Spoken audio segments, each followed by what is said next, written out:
nabyanze nabisoje nta gusubirana kwanjye nawe kuhari byarangiye ntabwo nari ndemereye ariko n'ubundi nta ntacyo byari bintwaye ndavuga ijambo nari meze neza inkunga kuri mama Sandrine ko tugiye gusubirana kumbi hari amafaranga yajya kurya yo ku nkunga zanjye nawe sawa ariko ntibikubabaze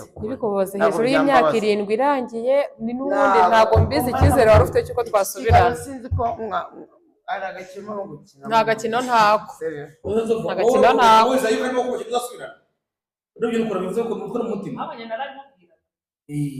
nawe tuburi yuka y'umugore ukava mu rugo rwawe atakwirukanye uri kumva kuko buri abagore bagendana ibikomere mu mutima iyo ugiye ubugiye nawe ufite igikomere cy'umugabo wakubitaga agakubita yaramutanye ndazinuka ariko nawe nyine baratandukanye mundeke mwese rero mu buzima se nera z'umufura turi kumwe yari umugabo wowe wese nashaka n'undi mugore yarawe video barafashe Vanessa ndakavuga video barafashe nzovu ari gukurubana uyu mugore aramfugira umugore wa bobo kaze wanyaye aramukurubana ari gukura mundi ariko mu Rwanda nzovu afite uburenganzira k'uyu mukobwa ko uyu mukobwa yagize ko bamugira